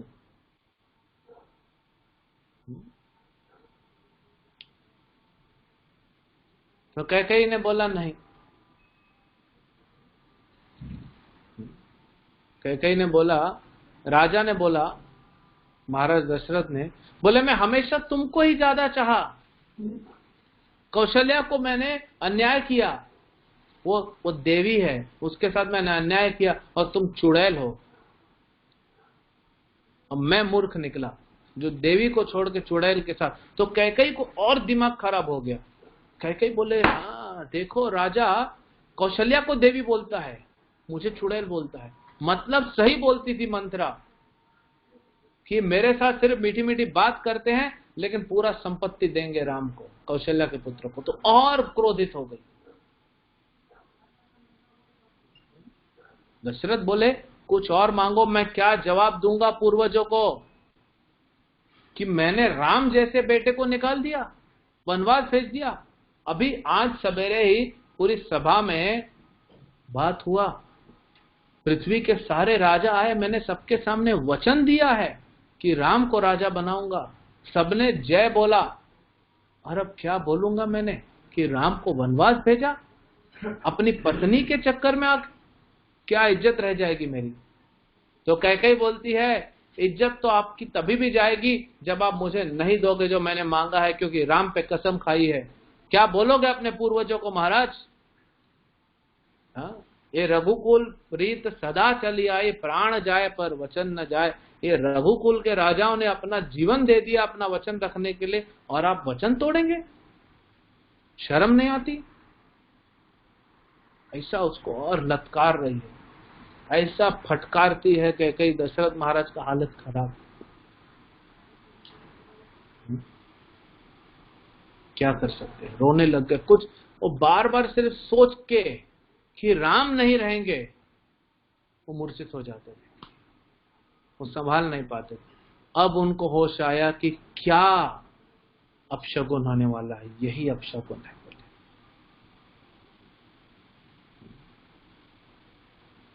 दशरथ कहते हैं, हे देवी, सूर्य के किरण के बिना अनाज उग सकता है, बिना नदी के बिना जल के नदी हो सकती है। मैं बिना राम के नहीं रह पाऊंगा, मैं अपने प्राण को नहीं संभाल पाऊंगा। तुम्हारे सामने देखते ही देखते, वो सोचे कि चलो मेरे से प्रेम करती है तो मैं कुछ थोड़ा बोलता हूं। तो कैकेयी को बोले, तुम्हारे सामने देखते ही, राम तो इतना सदाचारी है कि मैं बोलूंगा तो चला जाएगा, लेकिन तुम्हारे सामने देखते ही देखते मेरे प्राण निकल जाएंगे। कैकेयी बोली, मुझे फर्क नहीं पड़ता, आपने जो वचन दिया उसको पूरा करो बस, और ये आज होना चाहिए। सूर्योदय होने से पहले राम अयोध्या नगरी को छोड़ के बाहर जाना चाहिए, और भरत भरत को राजा भले बुलाएंगे 2-4 दिन बाद भी बना दिए, नो प्रॉब्लम, बट आज सूर्योदय होने से पहले इतनी निष्ठुर हो गई, बोले आज सूर्योदय होने से पहले राम सब कुछ छोड़ के और निकल जाने चाहिए अयोध्या के बाहर, वनवास चालू, कोई टाइम नहीं, कोई प्रिपरेशन नहीं। दशरथ बोलते हैं तुमको लगता है कि अगर ऐसा करके हम भरत को राजा बनाएंगे तो भरत कभी राजगद्दी स्वीकार करेगा? वो राम से प्रेम करता, राजगद्दी कभी स्वीकार नहीं करेगा। देखा नहीं है तुमने, राम का दास बन के रहता है। कैकेयी बोली वो मैं संभाल लूंगी। तो दशरथ महाराज बोलते हैं कि देखो कैकेयी, तुम चाहती हो ना भरत राजा बने, बना देंगे, लेकिन राम को क्यों वनवास? राम को रहने दो, राम को नहीं चाहिए राज्य, उसको रहने दो वहां पे। क्योंकि मंत्रा ने बोल दिया था, क्यों भगाना? क्योंकि राम के रहते भरत कभी राज्य स्वीकार नहीं करेगा, पहला तो। दूसरा, पब्लिक स्वीकार नहीं करेगी, भरत को हटा देगी, दंगा हो जाएगा अयोध्या में, रिवोल्ट हो जाएगा, पब्लिक नहीं स्वीकार करेगी, पब्लिक राम को प्रेम करती है। और दूसरा, 14 साल के लिए बाहर भेजो, क्योंकि 14 साल में भरत को मौका मिलेगा पब्लिक का हृदय जीतने के लिए। लेकिन पब्लिक तो 14 साल तक अंधकार में रही, इधर दिवाली नहीं मनाई, अंधकार में रही, राम की याद में सब रोते रहे, किसी ने कुछ काम नहीं किया। अयोध्या 14 साल के लिए थी नहीं, ऐसा लग रहा था। फिर जब भगवान आए तो दिवाली मनाई गई। तो भी इसीलिए वनवास पहले, इमीडिएटली। तो दशरथ बोले राम को रहने दो। कैकेयी बोले नहीं, आपने वचन दिया है, क्या मुंह दिखाओगे संसार को कि अपने सबसे प्रिय रानी को आपने दिए हुए वचन भी पूरे नहीं किए? ये मुंह दिखाओगे अपने पूर्वजों को? तो बार बार सिर्फ वो, जब उनके मन में ऐसा ख्याल आता था कि राम चला जाएगा, उनको पता था प्राण नहीं रख पाएंगे और मृत्यु हो गया उनका। उनका प्राण राम में था।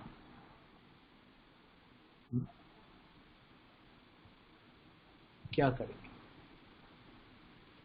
बहुत समझाने का प्रयास किए, बहुत लंबा यहाँ पे डिस्कशन है, लेकिन कैकेयी मानने को तैयार नहीं। जितना वो समझा रहे थे कि राम को यहीं रहने दो, उतना कैकेयी का डाउट बढ़ रहा था कि ये क्यों राम को रखना चाहते हैं। इसीलिए मेरे से छुपा के राम राज्य किया जा रहा था, इसीलिए भरत को भेज दिया गया ससुराल।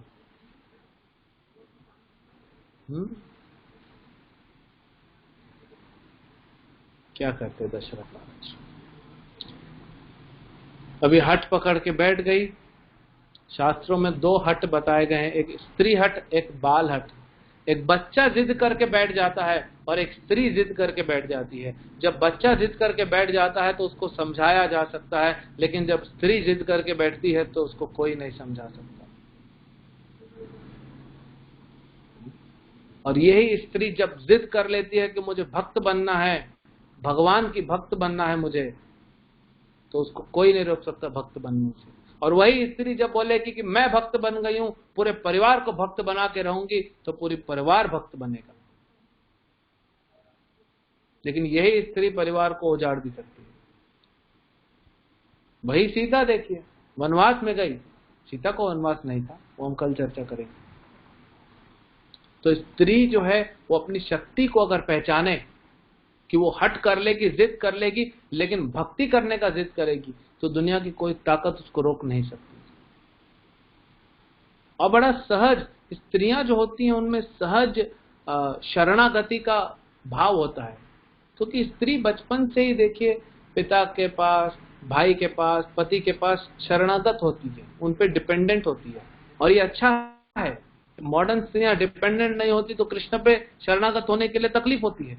पुरुष के लिए भक्ति करने में शरणागत होने में उल्टा तकलीफ है, क्योंकि पुरुष का भाव है। लेकिन पुरुष को भगवान ने फिर बुद्धि दे दिया। भगवान ने, कुछ लोग कहते हैं स्त्री भक्ति नहीं कर सकती, ये गलत है। अरे भगवान की तो पूरी गोपियां ही है ना। कृष्ण तो गोपियों के लिए जाने जाते हैं, कैसे स्त्री भक्ति नहीं कर सकती? पुरुष को भगवान ने ये पौरुषत्व का भाव दिया है, उसके लिए शरणागत होना, हाथ जोड़ना, प्रणाम करना बड़ा दुख का बात है, लेकिन बुद्धि दे दी, फिर शास्त्र पढ़ के समझेगा। स्त्री को भगवान ने शास्त्र पढ़ने वाला ज्ञान नहीं दिया, लेकिन उसको शरणागत होने का भाव दे दिया डायरेक्ट। अब देखिए, स्त्री आगे है कि पुरुष? कभी कभी शास्त्र में कहते हैं कि स्त्री को भगवान ने बुद्धि कम दिया।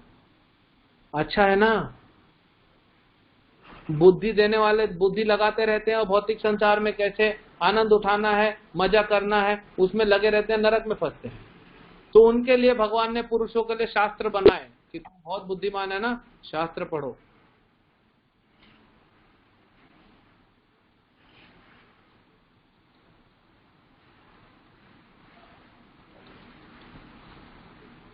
और स्त्री को शास्त्र पढ़ने की जरूरत ही नहीं है, तुम डायरेक्ट शरणागति भाव दे रहा हूं तुमको, जल्दी शरणागत हो जाओ।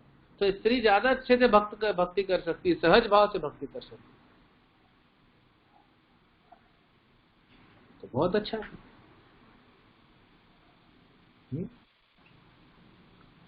तो इसीलिए हट करके बैठ गई। अब दशरथ महाराज पड़े हैं जमीन पे, कुब भवन में रानी रहती है। अब राजा देखो, रानी में आसक्त राजा वो भी रोड पे आ गए, स्त्री में आसक्त हो गए ना, रोड पे आ गया। क्या कर सकते? कुछ नहीं कर सकते। बहुत समझाने का प्रयास कर रहे हो, नहीं मान रहे। अब बोले अब भी वचन दिया है, अब भी पूरा करो सूर्योदय होने से पहले। सब रात को चल रहा, आधी रात को, अब क्या नींद आएगी किसी को? और उधर सब तैयारी कर रहे हैं। कौशल्या इतने सालों बाद प्रसन्न हो रही कि राजा ने तो मेरे को कभी ध्यान नहीं दिया, चलो मेरे पुत्र को तो कम से कम राजा बनने का मौका मिला।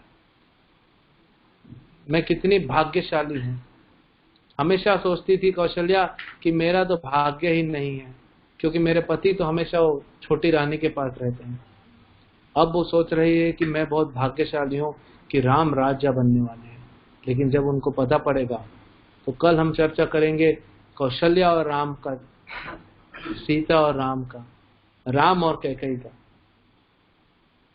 राम के मन पे न, राम के चेहरे पे न सुख दिखा जब वो राजा बनने वाले थे। अभी जब दशरथ बुलाएंगे, सुमंत्र को बुलाएंगे, एक्चुअली दशरथ तो कुछ कर ही नहीं पा रहे थे, बस पड़े हुए थे, रो रहे थे। कैकेयी ने बुलाया सुमंत्र को, और जब सुमंत्र ने देखा कि महाराज ऐसे पड़े हुए हैं, तो समझ गए कुछ तो गड़बड़ है। इतने सालों से महाराज के साथ थे ना वो, तो पता पड़ जाता है आदमी के बारे में। तो कैकेयी ने बोला राम को बुला के लाओ अभी। बोलो महाराज बुला रहे हैं।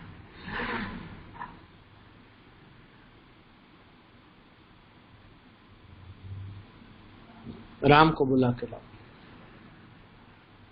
तो महाराज को देख रहे हैं, हिल नहीं रहे। तो कैकेयी बोलती है सुमंत्र को, सुना नहीं, राम को बुला के लाओ।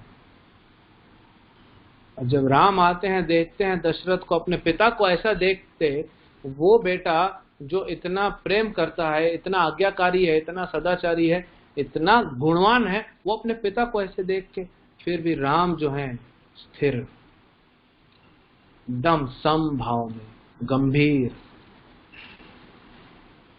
पूछते हैं क्या हुआ?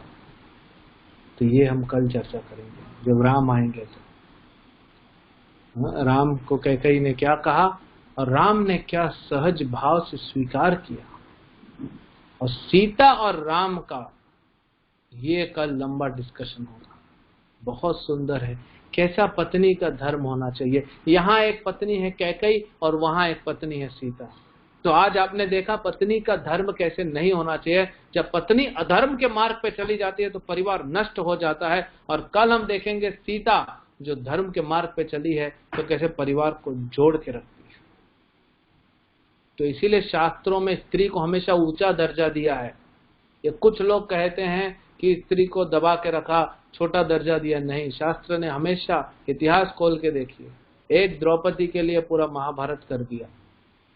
कुंती ने करवाया, युधिष्ठिर तो माफ कर दिए, भीम भी माफ कर दिया। कुंती बोली कृष्ण को जब शांति दूत बन के जा रहे थे, कुंती ने बोला कृष्ण को कि कृष्ण, मेरे साथ जो हुआ हुआ, मेरे बेटों के साथ जो हुआ हुआ, लेकिन द्रौपदी के अन्याय को वेस्ट नहीं जाने दूंगी।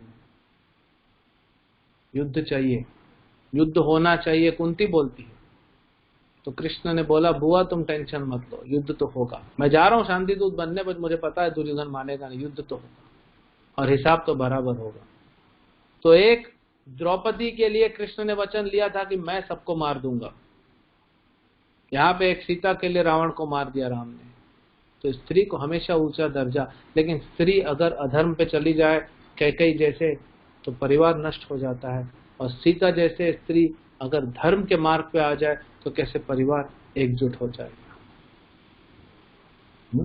तो कुछ भक्तों ने प्रश्न पूछा है कि हरे कृष्णा प्रभु जी, मैंने सुना है कि राम जी और कैकेयी से पहले ये मांगा था, राम जी और कैकेयी से पहले ये मांगा था कि मुझे 14 साल का बनवा है। तो सब प्लानिंग राम का ही ना, लेकिन ऐसा वाल्मीकि रामायण में नहीं लिखा है।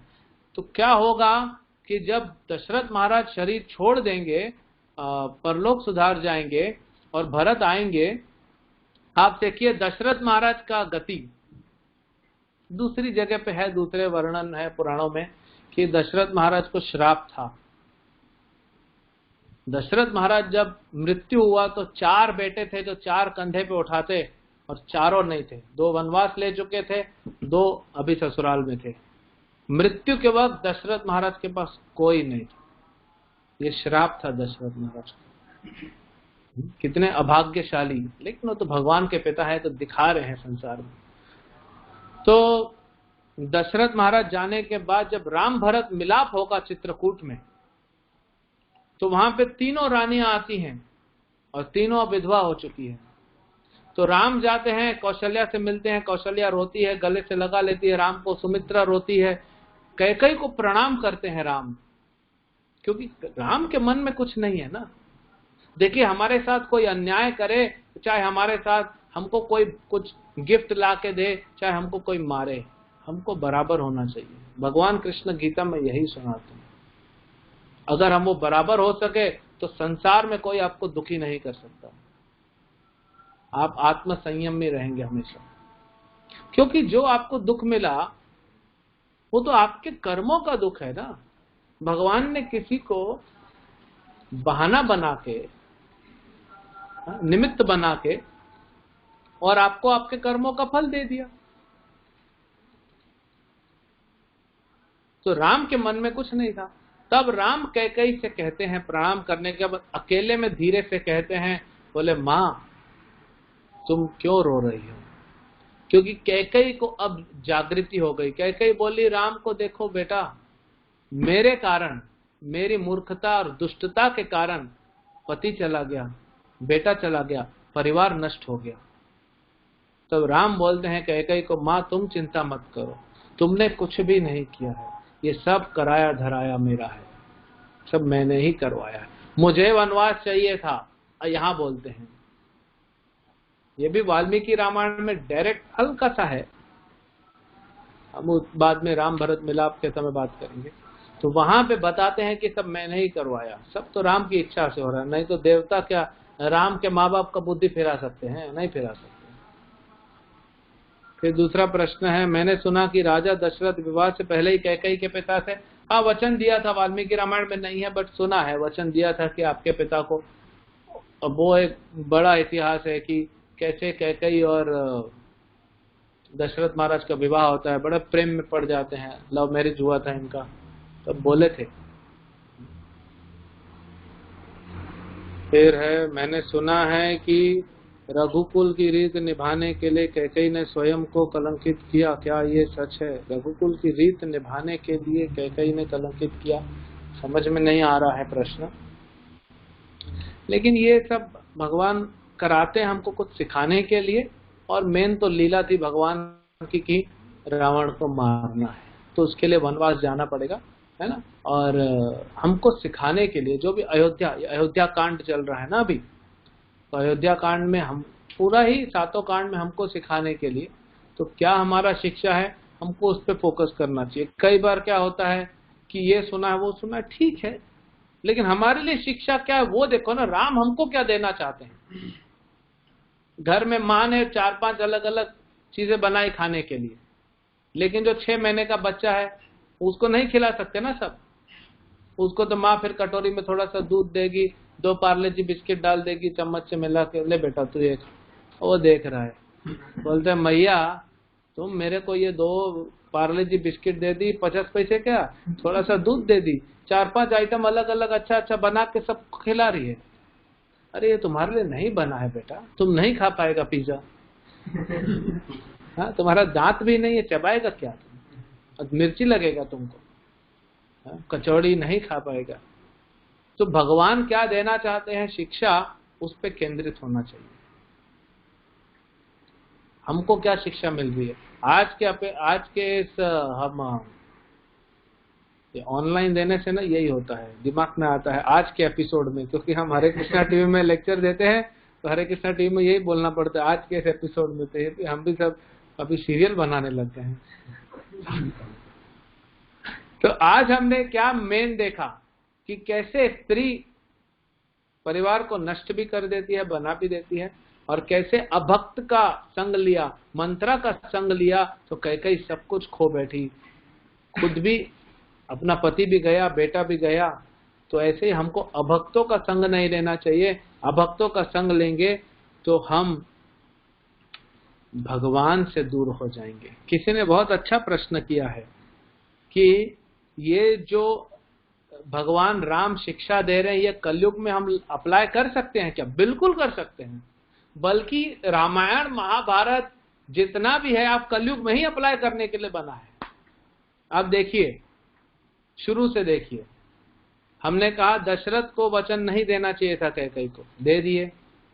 आज भी पति बिंदा, आज तो कोई वचन भी तोड़ देते हैं, आज तो कोई वैल्यू भी नहीं है वचन की। आज तो पति पत्नी को वचन दे दे, कल भूल जाएगा। पत्नी बोले कि वचन दिया, मुझे याद है, देखो रिकॉर्डिंग कर लिया था मैंने चुपके से। बोले नहीं देता, जाओ जाओ केस कर दो। और बेचारी कहाँ केस फिरते रहेगी। 14 साल वनवास मांगना है किसी के लिए, 28 साल इसका केस ही चलता रह जाएगा। लेकिन हम क्या अप्लाई कर सकते हैं कि मंत्रा जैसी अभक्त हमारे जीवन में आएगी तो हमको भगवान से दूर कर देगी। वो सीख सकते हैं और अपने जीवन में अप्लाई कर सकते हैं कि अभक्तों से दूर रहना चाहिए। अब आप बोलेंगे प्रभु जी लेकिन मैं तो ऑफिस में जॉब करता हूँ, कॉलेज में पढ़ता हूँ, तो सारे तो अभक्त हैं। यस, तो अपना ऑफिस का काम रखो, अपना हृदय मत खोलो उनके साथ। आप देखो उसमें से कौन प्रचार के लिए तैयार है, उसको प्रचार करो। मानता है तो ठीक, नहीं मानता है छोड़ो, अपना भजन मत खराब करो। मंत्रा कैकेयी को ब्रेन वॉशिंग कर रही थी, कैकेयी का दिमाग फिराने का काम किया मंत्रा ने, लेकिन तब तक नहीं फिरा पाई जब तक कैकेयी ने हृदय नहीं खोला। पहले मान नहीं रही थी, बोली तुम्हारी जबान काट दूंगी, तभी भगा देना चाहिए था, भाग इधर से तुम। मेरा बेटा राम के बारे में ऐसा बोल दिया, भाग जाए इधर से, तुमको मृत्युदंड नहीं दे रही हूं लेकिन भगा दूंगी। भगा देना चाहिए था। और नहीं भगा सकते हम ऑफिस वालों को और दूसरों को जो अभक्त है, तो हम खुद भाग जाना चाहिए, वहां नहीं खड़े होना चाहिए। लेकिन ये खड़ा हो गया, कहीं मजा ले रही, और सुना और सुना और सुना और सुना। तो अगर मान लीजिए कोई आपके ऑफिस में व्यक्ति है, वो बोलता है तुमको पता है ये सब क्या हो रहा है, देखो ऑफिस में पॉलिटिक्स हो रहा है, देखो उसका ऐसा चल रहा है, उसका ऐसा चल रहा है, उसका ऐसा चल रहा है।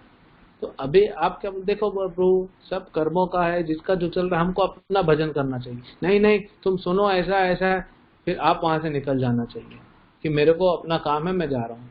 लेकिन आप रुक जाएगा, हाँ और सुनाओ, उसका क्या, अच्छा उसका क्या बताया था, अच्छा मैंने सुना ऐसा भी है, ऐसा भी है, वैसा भी है।